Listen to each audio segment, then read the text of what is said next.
सबसे नाजुक यदि कोई चीज होती है वो है रिश्ता, और उसके बाद आता है भरोसा। अमरावती की मर्डर मिस्ट्री, रिश्तों की आड़ में छिपा भक्षक। नमस्कार, मैं हूं डॉक्टर चंदू सुरजेतिया और आप देख रहे हैं सिटी न्यूज चैनल। भरोसा एक ऐसा शब्द है जो किसी भी रिश्ते की बुनियाद होता है, लेकिन क्या हो जब साए की तरह साथ रहने वाला वो सबसे करीबी शख्स ही अंदर आपके कत्ल की पटकथा लिख रहा हो। अमरावती के मारडी रोड स्थित तपोवन पहाड़ी के जंगलों में एक 21 वर्षीय होनहार नर्स काजल की बेरहमी से हत्या कर दी जाती है। 2 जून की दोपहर को जब एक गहरे खड्डे से उसकी अधजली लाश मिलती है तो कानून से लेकर रिश्तों की पवित्रता सब कुछ तार-तार हो जाता है। शुरुआती 72 घंटों तक अमरावती की पुलिस उसके मंगेतर और उसके पुराने मित्र के इर्द गिर्द घूमती रही। जिला अस्पताल के बाहर प्रहार जनशक्ति संगठन और मृतका का सगा मामा इन कैमरा पोस्टमार्टम और फांसी की मांग को लेकर उग्र आंदोलन कर रहे थे। अमरावती की पुलिस पूरी तरह अंधी गली में थी, लेकिन शुरू होती है क्राइम ब्रांच की स्वतंत्र जांच, जो रिश्तों के सबसे पाक मुकटे को उतार कर रख देती। इस तफ्तीश में असली कातिल का नाम सामने आते ही पुलिस के भी होश उड़ जाते हैं। फांसी की मांग करने वाले प्रहार संगठन और मृतका के मामा के पैरों तले जमीन खिसक जाती है और परिवार वालों को तो जैसे लपा मार जाता। आखिर कौन है वो कातिल जिसने अपनों के ही खून से अपने हाथ रंगे? देखिए हमारी इस विशेष खोजी रिपोर्ट में, रिश्तों की आड़ में छिपा भक्षक। आखिर कातिल कौन है?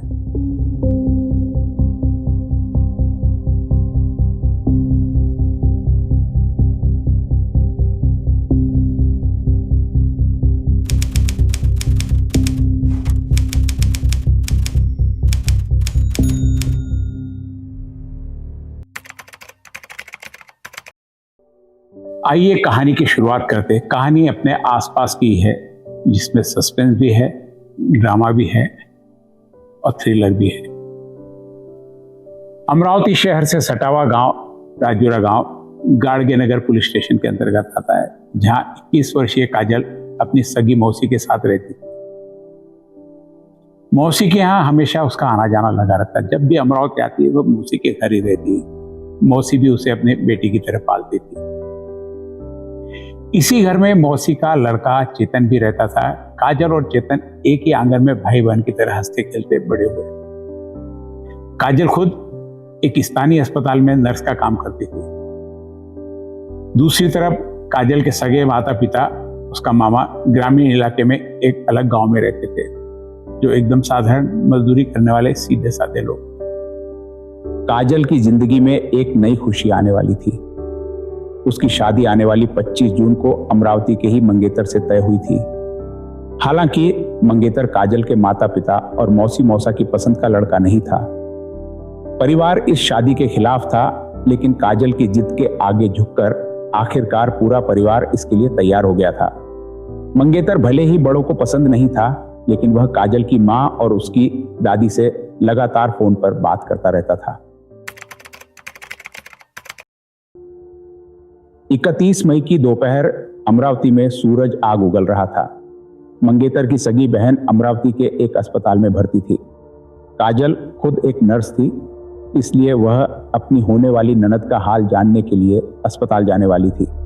काजल ने मंगेतर को 2:30 अस्पताल आने की इच्छा बताई और मंगेतर खुद उसे लेने राजूरा गांव आने वाला था।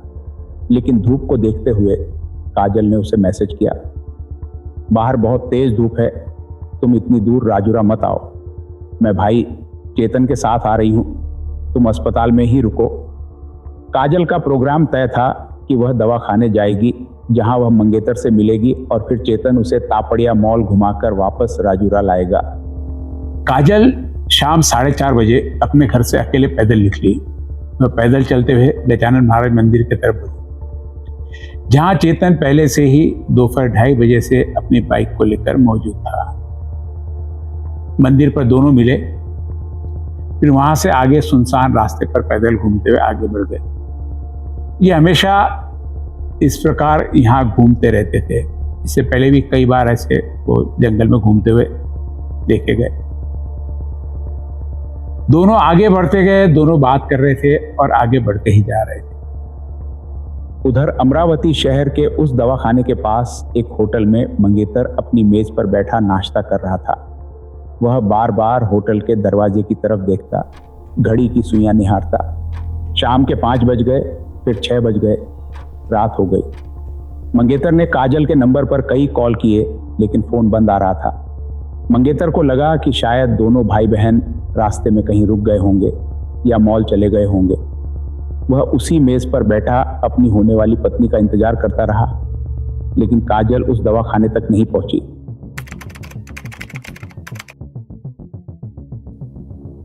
इस बात से घबराए मंगेतर ने 31 मई को ही रात को काजल की माँ और उसकी दादी को फोन लगाया। उसने कहा, मम्मी काजल अभी तक अस्पताल नहीं पहुंची, उसका फोन भी स्विच ऑफ आ रहा है, क्या वह घर लौट आई है? घर में सन्नाटा पसर गया, लेकिन सीधे साधे मजदूर माता पिता और मौसी को लगा कि काजल स्वभाव से थोड़ी स्वतंत्र थी और शायद इससे पहले भी वह 1-2 बार बिना बताए कहीं चली गई थी, इसलिए वह इस बार भी कहीं गई होगी और 1-2 दिन में वापस आ जाएगी। इसी उम्मीद में 2 दिन बीत जाने के बावजूद भी परिवार के किसी भी सदस्य ने या भाई चेतन ने पुलिस स्टेशन में काजल के गायब होने की कोई सूचना दर्ज नहीं कराई। वे काजल को वे आसपास ही ढूंढ रहे थे। किसी को अंदाजा नहीं था कि इन 2 दिनों के सन्नाटे के पीछे क्या छुपा है।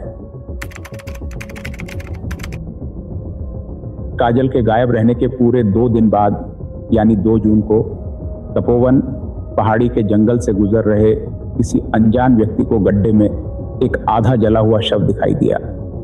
उस अनजान शख्स ने तुरंत पुलिस कंट्रोल रूम 100 नंबर पर इस खून की खबर दी। देखते ही देखते पहाड़ी पर लोगों की भारी भीड़ जमा हो गई। सायरन बजाती हुई गाड़गे नगर पुलिस की गाड़ियां मौके पर पहुंची। गड्ढे में एक जली हुई युवती का शव, सिर पर गहरे जख्म थे। 2 दिन से गायब काजल की खबर जब राजूरा और उसके माता पिता के गांव तक पहुंची तो बदहवास हालत में लड़की के माता पिता और रिश्तेदार भी तपोवन पहाड़ी पर उस भीड़ में जा पहुंचे। जब उन्होंने अजले शव को अवशेष और कपड़े देखे तो माता पिता की तो चीख निकल गई। वो उनकी लाडली बेटी काजल ही थी। गाड़गे नगर पुलिस ने प्राथमिक सूचना के आधार पर अज्ञात कातिल के खिलाफ गुनाह दर्ज कर दिया, शव का पंचनामा किया और आगे की वैधानिक कार्रवाई के लिए लाश को तुरंत अमरावती जिला सामान्य अस्पताल में भेज दिया, जहां उसका पोस्टमार्टम होना था। इसके बाद तुरंत केस की संवेदनशीलता को देखते हुए फाइल अमरावती क्राइम ब्रांच को ट्रांसफर कर दी गई। सारी जिम्मेदारी क्राइम ब्रांच की तरफ सौंप दी गई कि इस कातिल का पता लगाना है। 2 जून की शाम जिला सामान्य अस्पताल के बाहर का माहौल बेहद तनावपूर्ण हो। जब काजल के शव का पोस्टमार्टम चल रहा था तब अस्पताल परिसर में काजल के सगे संबंधी, राजूरा गांव के लोग और कई सामाजिक राजनीतिक संगठन के पदाधिकारी भारी संख्या में उपस्थित थे। विशेष रूप से प्रहार जनशक्ति संगठन के पदाधिकारी और कार्यकर्ता वहां आक्रोश जता रहे थे।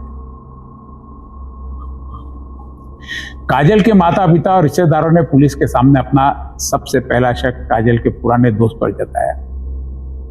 उन्होंने आरोप लगाया कि पुराना मित्र उसे बार बार परेशान कर रहा था। इसी खुन्नस में शायद उसने इस घिनौनी वारदात को अंजाम दिया है।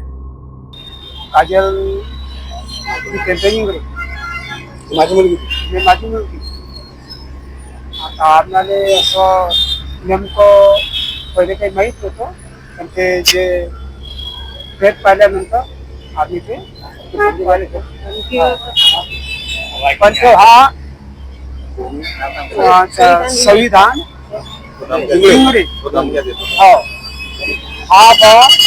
नेहमीच ते आम्हाला असे सांगत होती टॉर्चर करते म्हणून, हो, पण आम्ही थोडस इग्नोर केलं. ठीक आहे. महाराष्ट्रामध्ये काय चालू अरे आता हे 25 तारखेला त्याचं मॅरेज ठरलं होतं, पण आता हे काय घटना घडली आम्हाला, पण ज्यांनी काही केली घटना घडवली त्यांना अशी कठोर शिक्षा द्यावं आणि अशीची शिक्षा द्यावी, हे सर्वात विनंती आहे. रोते विलखते माता पिता संगठन के कार्यकर्ताओं ने अस्पताल के बाहर सीधे नारे लगाते हुए कातिल को फांसी की सजा देने की मांग। इसी बीच प्रहार संगठन के पदाधिकारियों ने मामले में एक बड़ा कानूनी मुद्दा उठाते हुए संदेह जताया कि मृतका के साथ हत्या से पहले जबरदस्ती की गई हो सकती है।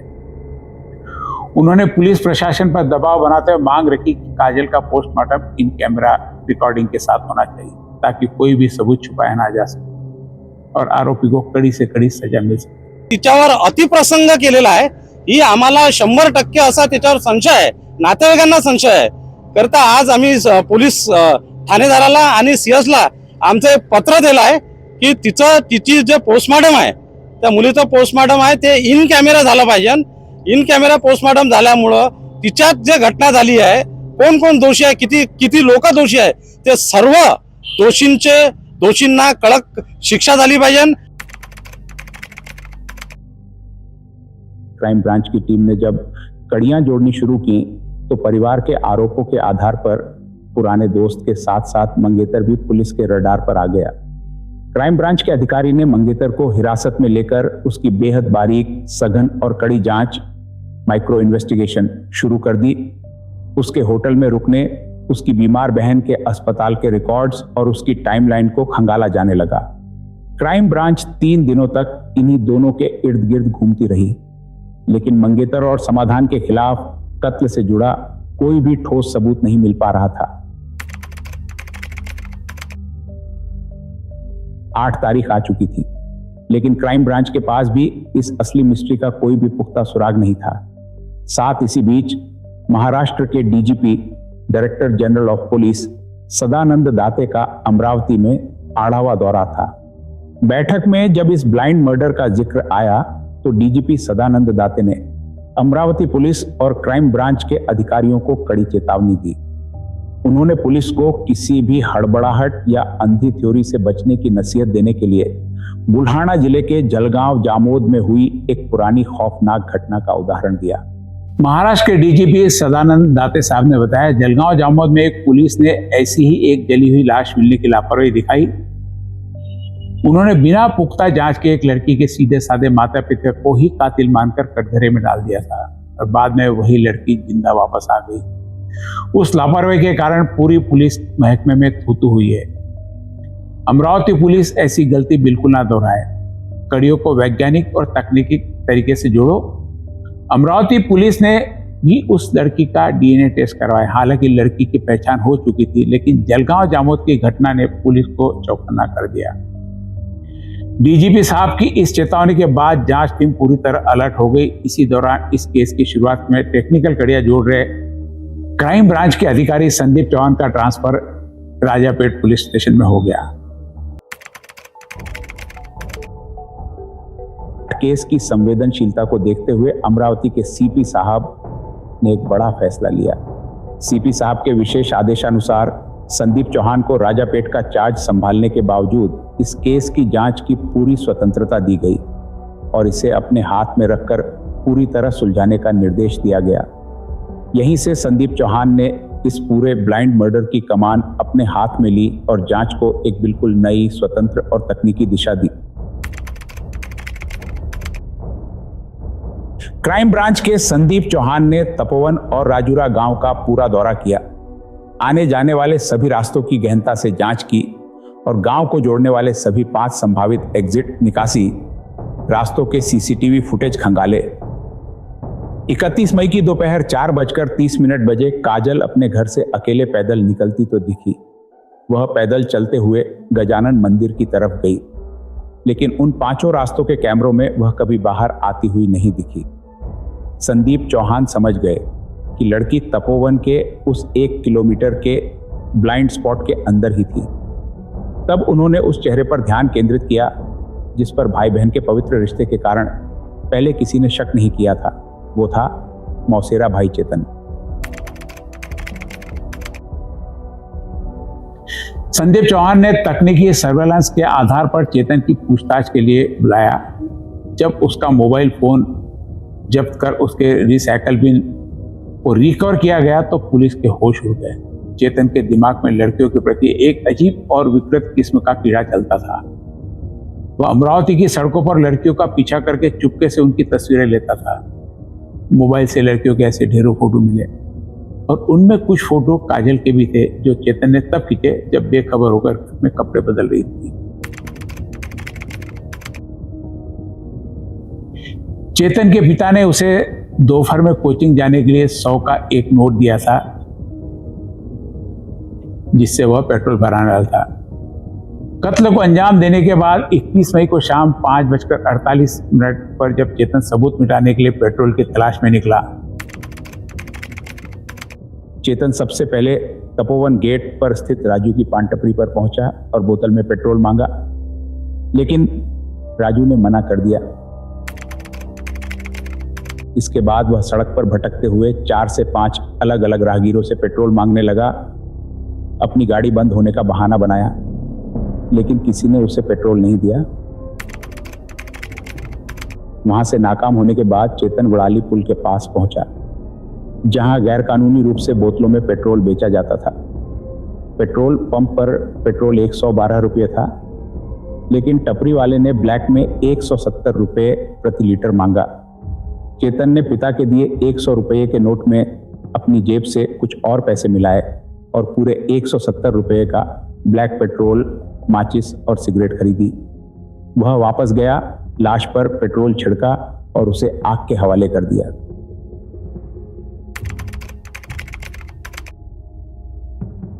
क्राइम ब्रांच के अधिकारी संदीप चौहान ने कोई बल प्रयोग नहीं किया। उन्होंने पुलिस थाने में एक बंद कमरे में राजूरा से आए मृतक के मौसेरे भाई, उसके पिता काजल के मौसा, काजल के असली मजदूर माता पिता, सीधे चाचा और मामा को आमने सामने बिठाया। परिवार के इन सभी बुजुर्गों की मौजूदगी में संदीप चौहान ने चेतन के सामने 10 तीखे सवाल दागे। जब चेतन ने खुद सीसीटीवी की टाइमलाइन, मोबाइल से मिली काजल की आपत्तिजनक तस्वीरों और वड़ाली पुल के पेट्रोल विक्रेता की एक गवाही से घिरा पाया, तो अपने ही पिता और मजदूर मौसा के पैरों में गिर पड़ा और उसने अपना गुनाह कबूल कर लिया।